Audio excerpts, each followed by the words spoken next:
Hey, John, in Texas, this is Tim Wacker. I got a question here, obviously. I've been following Bedrock and working through the linear progression, and I hit 270 in my squats, and I couldn't complete all my reps on the first set. So the next squat day, I did the same thing, couldn't complete all my reps. So I reset down to 250, and I couldn't get all through my reps. Got through a couple sets, but not all my reps at 250 either. The next squat day, I could barely complete all my reps and sets at 250. And interestingly enough, a few years ago when I was doing Bedrock, I maxed out at 275 also when I was, and so I just don't know what's going on. I'm 42, I'm 6'4", I weigh about 230, and I'm just curious what's going on here. I can't accept that 270 is my max weight for somebody my size.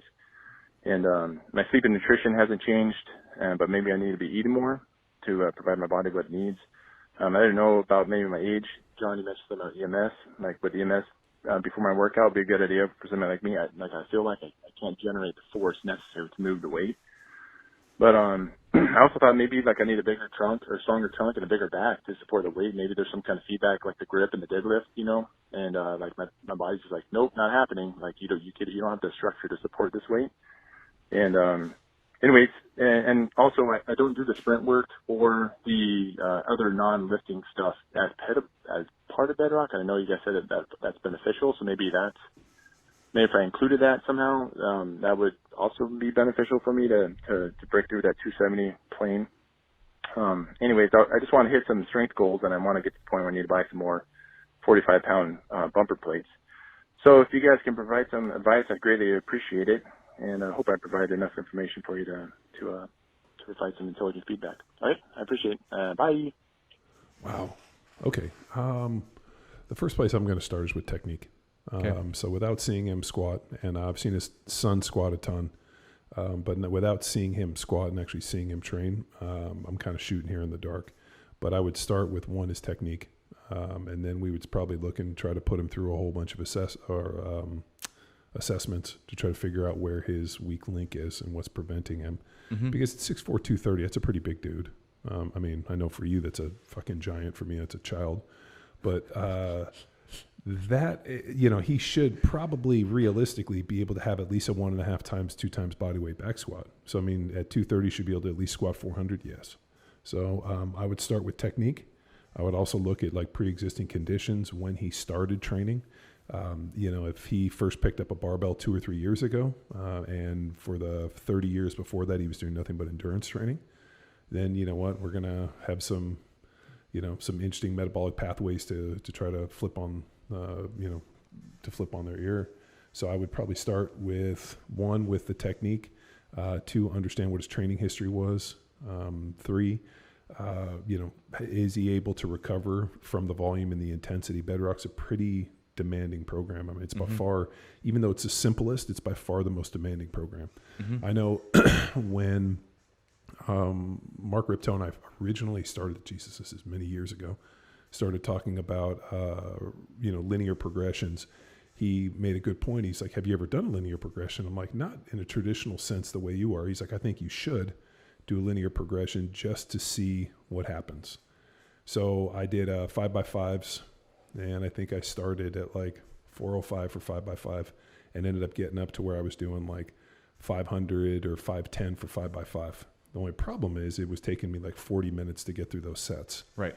And the weight was moving so slow. And what else were you doing within that training session? I was doing a ton of accessory stuff. We were doing a ton of work on the, do you remember the Spartacus rows where I had chains set up on a toe sled?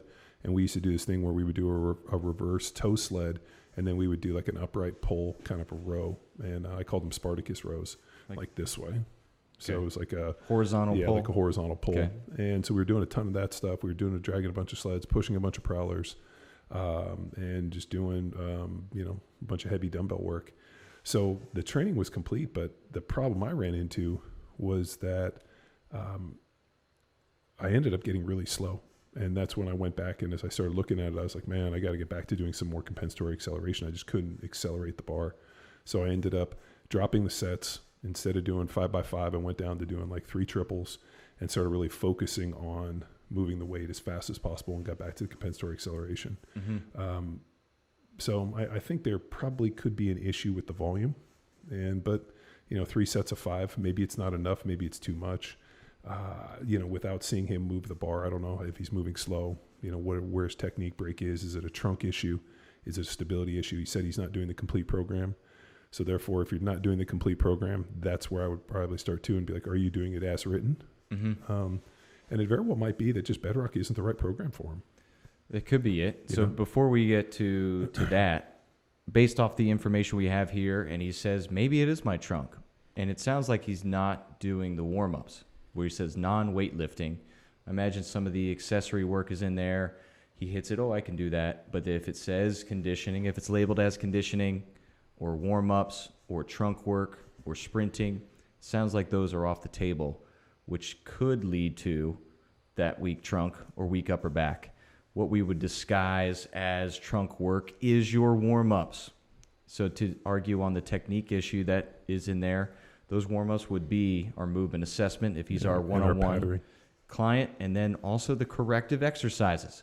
So if you're having issues with your barbell movements, our aim with those warm-ups in all of our training programs or Iron Flex is to then identify what's wrong and give you the opportunity to correct it under some stress. The other question I have is, what do the other lifts look like? What does your deadlift look like? Question. What is the press? What is the bench? I mean, everything works in concert. So, I mean, if it's just the squat that's failing, but everything else is going up, then you know what? Maybe there's something we have to look at. Like there's a limiting factor.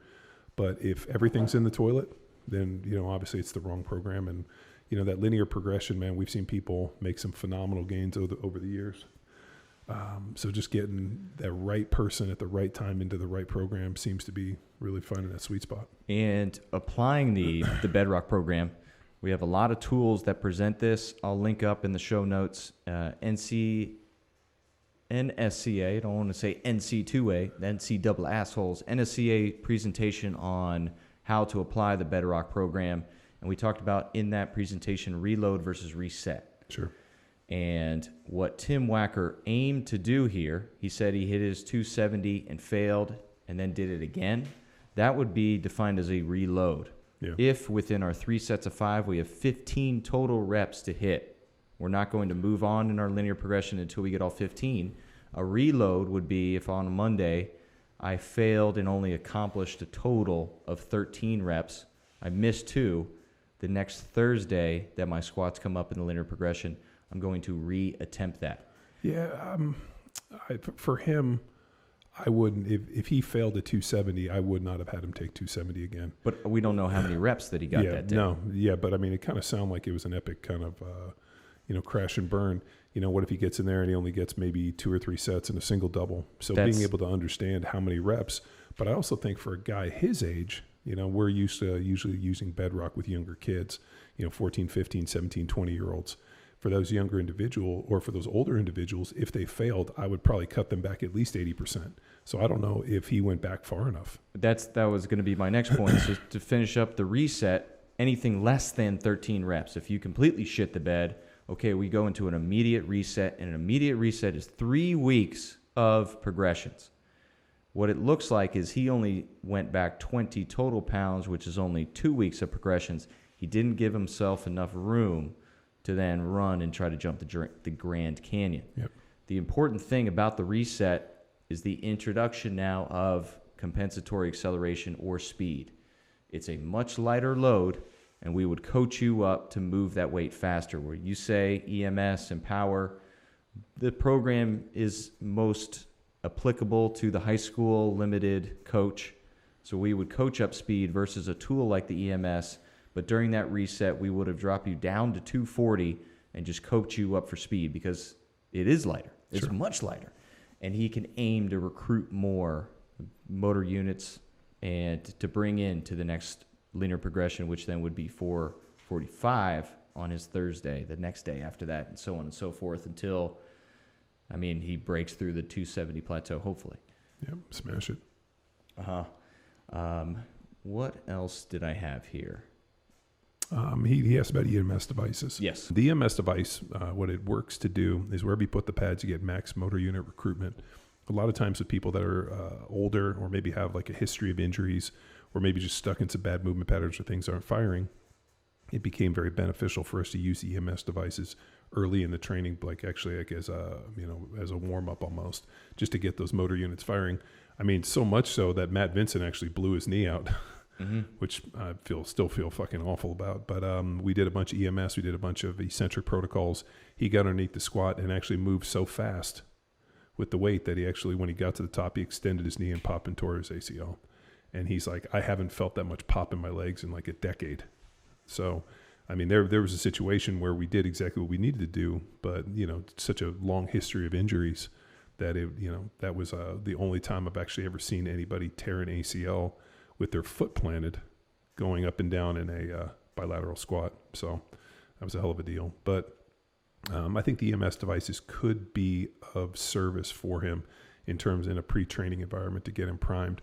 But at the end of the day, I think it probably comes down to just a technique issue. He's probably carrying the bar too high on his neck. Shoulder mobility could be an issue. So, I mean, without seeing him do it, seeing him squat, seeing him lift. And I think that's what I'm really excited to about the telestrength deal that we're working on. To be able to take a Block 1 power athlete coach and drop them into your daily training through Zoom or FaceTime or whatever the medium we can figure out. I think this ends up solving a ton of these problems instead of Tim leaving us a message. Hey, these are the problems I'm having, and now we're pontificating on how to fix them. There's a situation where a Block 1 coach, power athlete coach, can drop in and fix this stuff in real time. And not only their movement, also the weight selection, how they're approaching the training program, no matter if it's Bedrock, Jack Street, Field Strong, Lean and Able, and more. So coach needs a coach. It's not just following the program. It's finding the fine-tune coach's eye to select the right weights and have your opportunity and your potential expressed. Awesome. Cool. All right. Thanks, Tim. Thank you, Tim. And also, Tim, thanks for the coffee. You gifted the office some coffee, my friend. Thank you very much. Bye. Bye. I'm going back. I'm a loaded freight train and I'm right on track.